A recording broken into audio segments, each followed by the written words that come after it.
Hi నమస్తే welcome back to my channel. నేను లక్ష్మి. నవరాత్రుల్లో మూడవ రోజు అలంకరణ అన్నపూర్ణాదేవి. సకల ప్రాణకోటికి జీవనాధారం అన్నం. అందుకే అన్నం పరబ్రహ్మ స్వరూపం అంటారు.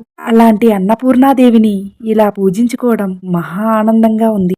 ఈ పటంలో అమ్మవారు ఎర్రని దుస్తుల్లో, చేతిలో గరిటెతో, ముఖం నిండా చిరునవ్వుతో అన్నం వడ్డిస్తున్నట్లుగా ఉంది ఈ పటం చూడగానే నాకైతే.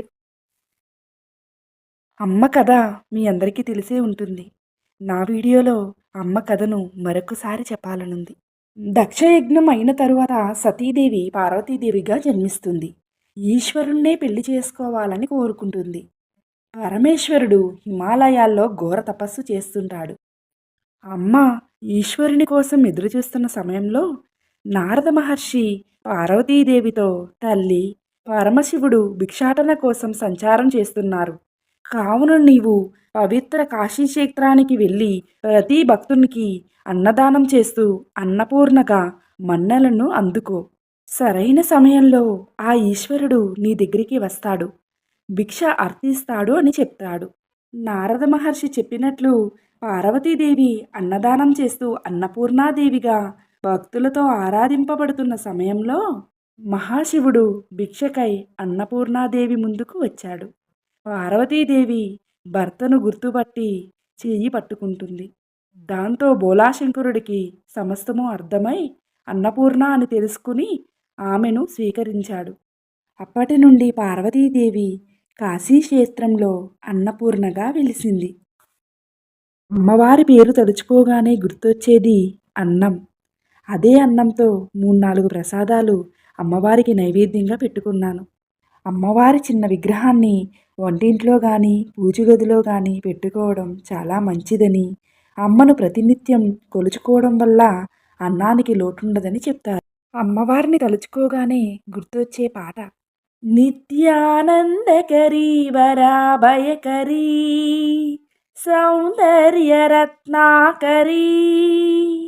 నిర్ధూతాకిల పాపనాశనకరీ ప్రత్యక్ష మాహేశ్వరీ ప్రాళేయాచల వంశ పావనకరీ కాశీపురాధీశ్వరీ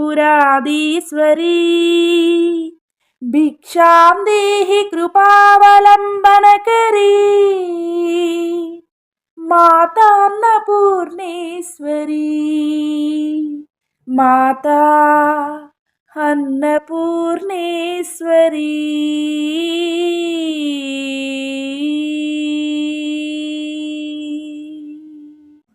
అమ్మవారి మహాప్రసాదం. అమ్మవారి పేరు వలనో ఏమో ప్రతి ఒక్క ప్రసాదం అమృతం. రుచి సువాసన రెట్టింపుగా ఉన్నాయంటే నమ్మండి, అది అమ్మవారి ఆశీర్వాదం అనుకుంటాను. ఇక నా జ్యువెలరీ డీటెయిల్స్ చెప్తాను. నాకు చీరలన్నా మట్టి గాజులన్నా అమితమైన ఇష్టం. ఈరోజు అమ్మవారికి ఇష్టమైన రంగు గంధపు రంగు. ఆ రంగు చీరనే ఎంచుకున్నాను. గంధపు రంగు మట్టి గాజులకు ఈ కెంపు పచ్చ కాంబినేషన్లో ఉన్న యాంటిక్ బ్యాంగిల్స్ని పేరప్ చేసుకున్నాను. ప్లెయిన్ శారీ కాబట్టి నిండుగా ఇలా 3 బుట్టలు వచ్చిన ఇయర్ రింగ్స్ని చూస్ చేసుకున్నాను. సింపుల్గా లక్ష్మీదేవి లాకెట్ ఉన్న ఈ మినీ హారాన్ని ఈ శారీ మీదకి మ్యాచ్ చేసుకున్నాను. ఇలా గుల్లహారాన్ని ఇప్పుడు బాగా ట్రెండ్గా వాడుతున్నారు కాబట్టి ఈ కోడ్ని యూజ్ చేసుకుని కావాలనుకున్న వాళ్ళు తప్పకుండా తీసుకోండి. రేటింగ్ అయితే 10/10 ఇస్తాను. అంత బాగుంది క్వాలిటీ అయితే. తప్పకుండా ట్రై చేయండి. ఆ అమ్మ చల్లని చూపు అందరిపై ఉండాలని మనస్ఫూర్తిగా కోరుకుంటున్నాను. ఇక అప్కమింగ్ వీడియో అయిన 4వ రోజు అమ్మవారి అలంకారాన్ని మిస్ అవ్వద్దని మరొకసారి గుర్తు చేస్తున్నాను.